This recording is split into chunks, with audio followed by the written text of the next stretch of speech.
You wake up, there's no shower, there's no sink, there's no little bottle of mint-flavored gel for your teeth, and there is definitely no soap. It's 40,000 BC, the sun is barely up, and your body is doing exactly what every human body has done for hundreds of thousands of years.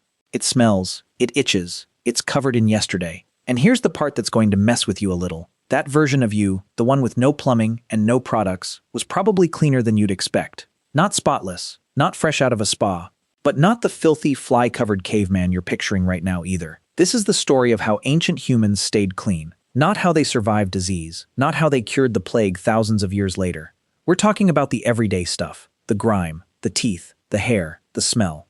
The question your brain has honestly never stopped to ask, which is, before any of the things we use today existed, what did a human being actually do when they got dirty? Because here's the thing nobody tells you. Staying clean wasn't invented in a laboratory.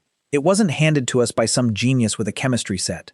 The instinct to get the dirt off your body is older than civilization, older than farming, older than the wheel. And some of the tricks they used are so clever that we still use versions of them today, and you probably have no idea where they came from. So let's go back, all the way back. And let's get filthy first, so we can understand how they got clean. Picture the world your ancient ancestor woke up in. No buildings, no streets, just open land, a group of maybe 20 or 30 people, and a body that has been awake, sweating, hunting, and sleeping on the ground for days at a time. Now, your modern brain assumes this person reeked. And to your nose, sure, they probably would. But here's what changes the whole picture. They didn't have your nose. They had their nose. A nose that grew up in that world and treated all of it as completely normal. This matters more than it sounds, because cleanliness was never really about smelling like nothing. That's a modern obsession. For an ancient human, cleanliness was about something far more practical and far more urgent: survival. Think about it. If your skin breaks out in a rash, you can't work. If your hair fills with parasites, you can't sleep. If a small cut gets packed with dirt and turns into an infection, in a world with no doctors and no medicine, that tiny problem can actually kill you. So getting clean wasn't a luxury for these people. It wasn't a Sunday night self-care routine. It was the difference between a body that keeps going and a body that gives out. And that pressure, that constant life or death pressure, is exactly what pushed ancient humans to get incredibly resourceful. So let's start with the most obvious tool they had, the one that was everywhere: water. Now, you already know water cleans things. But for ancient humans, water wasn't just something you drank. It shaped where they lived and how they lived. Early human groups stuck close to rivers, lakes, and springs, not only for drinking and hunting. That water was their bath, their laundry, and their cooling system all at once. Wading into a cool river after days in the heat wasn't just pleasant. It rinsed off the sweat, the dust, the dried blood from a hunt, and a surprising amount of the bacteria sitting on the skin. But water on its own only does so much. You know this. Rinse a greasy pan with cold water, and nothing happens. The grease just laughs at you. Ancient humans hit the exact same wall. Plain water couldn't cut through the oil that builds up on skin and hair. So somewhere along the line, a human being figured out something genuinely brilliant. They figured out that certain things in nature, when you mixed them with water, made the water work better. And this is where it gets clever. Plants were growing in the wild that, when crushed and mixed with water, produced a kind of foam, a lather. The same lather you see when you wash your hands today. These plants contain natural compounds that grab onto oil and grime and lift it off the skin, and ancient humans had no idea about the chemistry, but they didn't need to. They just knew that this plant, plus water, plus scrubbing, equals cleaner than water alone. That's it. That's soap, thousands of years before anyone gave it a name. And they didn't stop at plants. One of the most powerful cleaning tools in the ancient world came from something you would never expect: fire. Specifically, what fire leaves behind: ash. When you mix ash with animal fat and a bit of water, something almost magical happens. You get a slippery, grease-cutting substance that is, chemically, extremely close to actual soap. Now, whether early humans were deliberately making this or just noticing that greasy, ashy hands somehow rinsed cleaner, the effect was real. The byproducts of their own campfires were quietly handing them one of the most important cleaning agents in human history. Let that sink in for a second. The same fire that cooked their food, kept them warm, and scared off predators at night was also, in a roundabout way, helping them wash.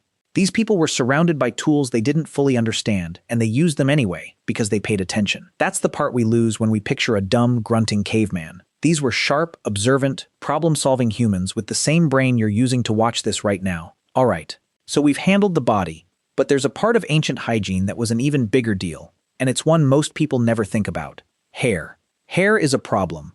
Long, thick hair traps sweat, dirt, oil, and worst of all, it becomes a perfect home for tiny, unwanted guests. lice, mites, things that crawl. And in a tight-knit group of people sleeping close together every single night, one infested head could become 20 infested heads in a matter of days. So ancient humans took hair seriously, in ways that might surprise you. For one, grooming each other wasn't just about cleanliness. It was social. We see this in our primate relatives even today, where animals sit and patiently pick through each other's fur. That instinct runs deep in us, too. Ancient humans would sit together and comb through each other's hair with their fingers and with tools, removing dirt, removing pests, and at the same time strengthening the bond between them. Getting clean and staying connected to your group were, weirdly, the same activity. The person picking the bugs out of your hair was also the person who'd have your back when things got dangerous. And they made tools for it. Combs carved from bone, from wood, from whatever was available. Some of the oldest tools we've ever found weren't weapons or cooking gear. They were grooming tools. That tells you how much this mattered to them. When a group of people, fighting to survive in a brutal world, takes the time to carve a comb, you know cleanliness wasn't an afterthought.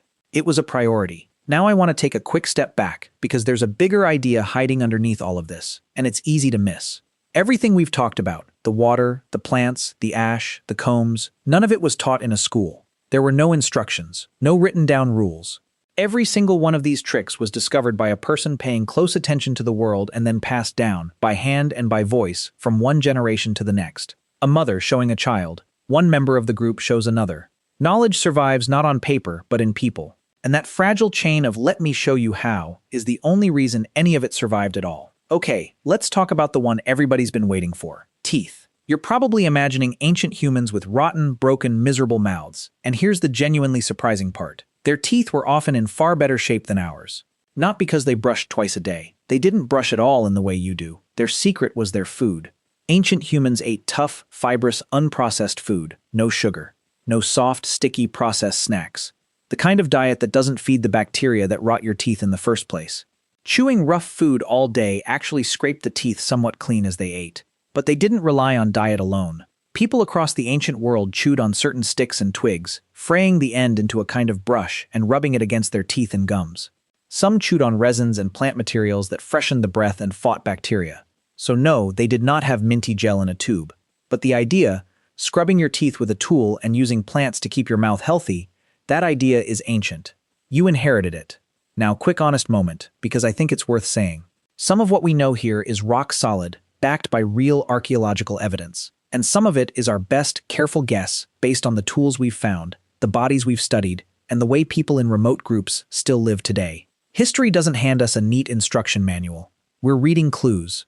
But the clues all point in the same direction, and the direction is this. Ancient humans cared about being clean, and they were a lot smarter about it than we give them credit for. So let's put the whole picture together. Because once you see it all at once, it really changes how you look at these people. A day in the life of staying clean 40,000 years ago might look something like this. You wake on the ground and stretch out the stiffness. At some point, you make your way to the water, because water is life. And water is also where you get the night off your skin. You wade in, you rinse, maybe you scrub with a handful of crushed plant or a bit of grit to work off what plain water won't. You come back to the group. Someone sits behind you and works through your hair, pulling out the dirt and the pests, and you'll do the same for them later. You chew your tough food, and that food quietly cleans your teeth as you go. You rub a frayed stick against your gums, and the ash from last night's fire is still there, on your hands, doing a job you don't even fully realize it's doing. None of it is fancy, none of it would impress you, but all of it works. And all of it was figured out by people with no science, no schools, and no idea that thousands of years later, someone would be sitting comfortably indoors, completely amazed that they pulled it off. Here's what I keep coming back to. We tend to think of cleanliness as proof of how advanced we've become. Look at all our products. Look at our plumbing. But the truth is, the instinct was always there. The desire to get the filth off your body and protect yourself, that's not modern. That's human. It's one of the oldest, deepest, most universal things about us. Strip away every bit of our technology, and you'd still find a person at the edge of a river scrubbing the day off their skin because some part of them knows it matters. The ancient humans staying clean with ash, plants, and river water, and a carved bone comb wasn't primitive. They were the beginning of you. Every habit you have, every routine you don't even think about, started with one of them paying attention and figuring it out the hard way. So the next time you stand under a hot shower and reach for a bottle without a second thought, remember, that's not a modern invention. That's the latest version of something a hungry, dirty, brilliant ancestor of yours started a very, very long time ago. They just had to do it the hard way first. If you've made it this far, you're exactly the kind of person who finds this stuff as fascinating as I do. So do me a quick favor and tap that like button. It genuinely helps more than you'd think. And if you want to keep going, I've got a video on how ancient humans survived without any medicine at all, which is honestly even crazier than this one. You can watch it right here.